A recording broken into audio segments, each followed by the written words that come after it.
Le Livre du ciel, tome 15, 8 décembre 1922. Le prodige de l'Immaculée Conception de Marie, ce que la Vierge Marie a accompli dès les premiers instants de son existence. J'écris par obéissance. J'offre tout à mon doux Jésus en union avec le sacrifice de sa propre obéissance, afin d'obtenir la grâce et la force de faire comme il veut. Ô mon Jésus, prête-moi ta sainte main, donne-moi la lumière de ton intelligence et écris avec moi. Je pensais au grand miracle de l'Immaculée Conception de ma Reine et Mère Céleste, et en moi j'ai entendu. Ma fille, l'Immaculée Conception de ma mère bien-aimée fut si miraculeuse et merveilleuse que le ciel et la terre en furent étonnés et célébrèrent. Les trois personnes divines rivalisèrent entre elles.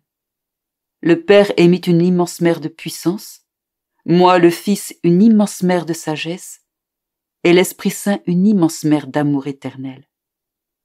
Ces mers se fondirent pour n'en former qu'une, et en son milieu la Vierge fut conçue, élue parmi les élus. La divinité veilla à la substance de cette conception. Cette mère fut non seulement le centre de vie de cette créature unique et merveilleuse, mais elle l'entoura pour la protéger de tout ce qui aurait pu la ternir, de même que pour lui donner d'une manière toujours renouvelée la beauté, les grâces, la puissance, la sagesse, l'amour, les privilèges, etc.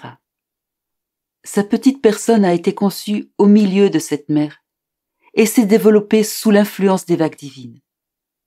Dès que cette noble et exceptionnelle créature fut conçue, elle a voulu offrir à Dieu ses embrassements, son amour réciproque, ses baisers et le charme qui venait de ses sourires candides. Elle n'a pas voulu attendre, comme il est habituel chez les autres créatures. Aussi, dès sa conception, je lui ai donné l'usage de la raison et je l'ai enrichi du don de toutes les sciences. Je lui ai permis de connaître nos joies, de même que nos peines au sujet de la création. Dès le sein de sa mère, elle venait au ciel au pied de notre trône nous embrasser, nous offrir son amour réciproque et ses tendres baisers. Se jetant dans nos bras, elle nous souriait avec tant de gratitude et de remerciement qu'elle provoquait nos sourires.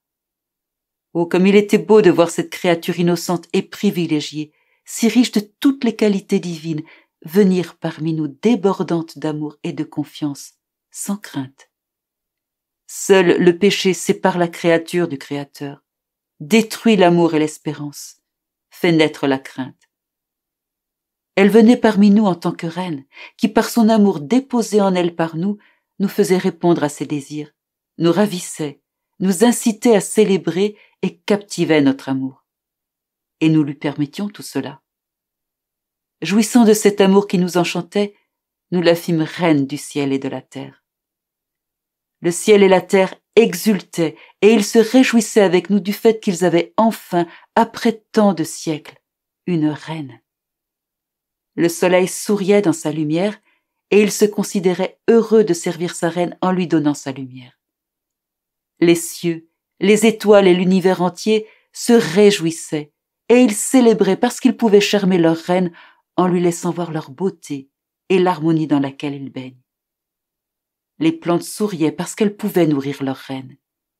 Même la terre souriait et se sentait ennoblie d'être en mesure d'offrir une demeure à son impératrice et d'être parcourue par ses pas. Seul l'enfer pleura, se sentant affaibli par l'arrivée de cette souveraine. Sais-tu quel fut le premier acte de cette créature céleste lorsqu'elle vint devant notre trône pour la première fois? Elle savait que toutes les méchancetés des hommes venaient de la rupture entre leur volonté et la volonté de leur Créateur. Elle frémit, et sans perdre de temps et sans hésiter, elle déposa sa volonté au pied de notre trône. Notre volonté s'est liée à la sienne et devint le centre de sa vie, à tel point qu'entre elle et nous, toutes les relations et les communications furent ouvertes. Et il n'y avait aucun secret que nous ne lui avons pas confié. Ce fut précisément l'acte de déposer sa volonté à nos pieds qui fut le plus beau, le plus grand et le plus héroïque de tous ses actes. Ravis de cela, nous l'avons fait reine de tout.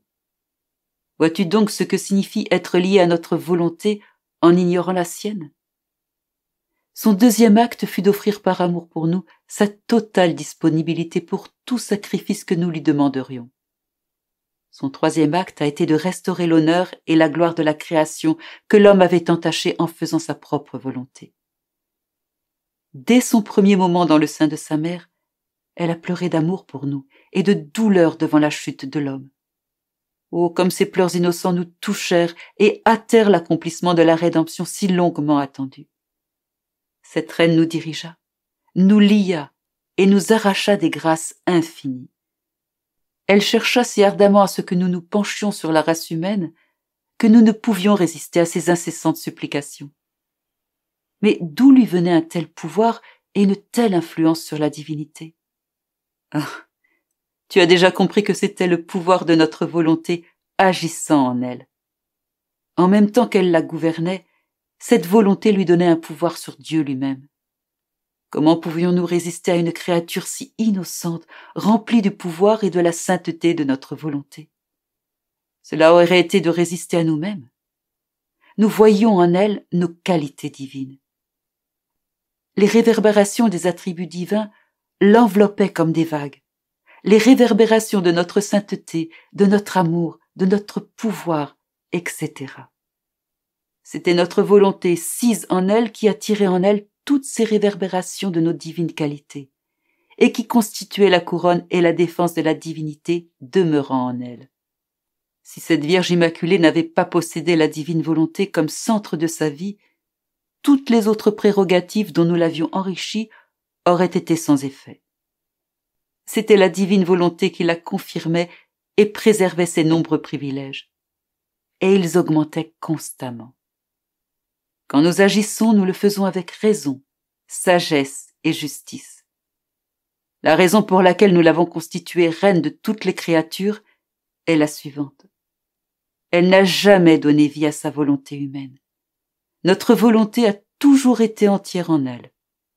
Comment aurions-nous pu dire à une créature « Tu es la reine des cieux, du soleil et des étoiles » si, au lieu d'être dirigée par notre volonté, elle l'avait été par sa propre volonté.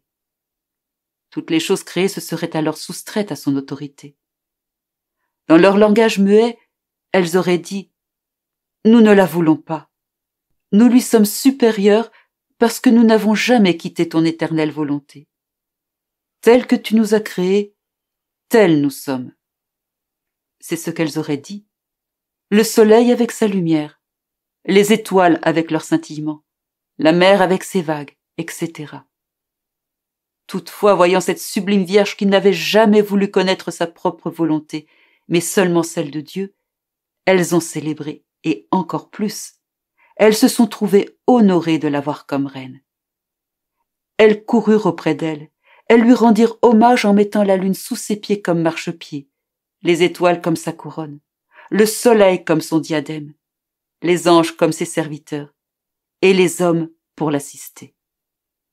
Absolument tous l'honoraient et lui rendaient hommage. Il n'y a pas d'honneur ou de gloire qui ne puisse être accordé à notre volonté, soit qu'elle agisse en nous, soit qu'elle habite une créature.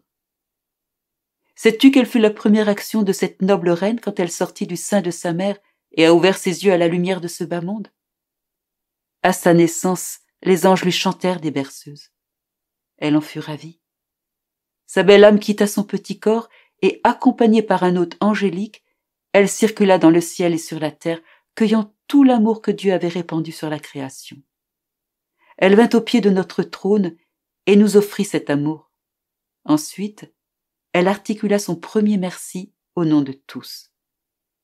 Oh, comme nous fûmes heureux d'entendre ce merci de cette reine enfant. Et nous l'avons comblée de toutes les grâces et de tous les bienfaits, excédant ceux de toutes les autres créatures ensemble. Puis, se jetant dans nos bras, elle s'est réjouie avec nous, et nageant dans une mer de félicité, elle acquit une nouvelle beauté, une nouvelle lumière et un nouvel amour. De nouveau, elle intercéda pour la race humaine, priant avec larmes pour que le Verbe éternel descende sauver ses frères. Pendant qu'elle faisait cette démarche, notre volonté l'informa que le Verbe descendrait sur la terre.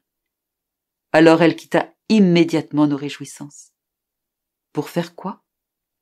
Pour réaliser notre volonté. quel puissant aimant constituait notre volonté vivant sur la terre dans cette reine nouveau-née. La terre ne nous semblait plus étrangère comme auparavant, et nous ne voulions plus la punir en donnant libre cours à notre justice.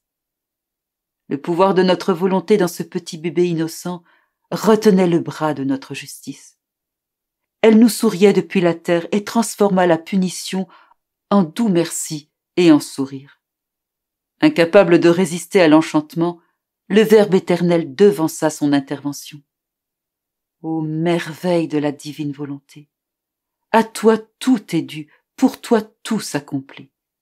Il n'y a pas de plus grande merveille que notre volonté demeurant dans une créature.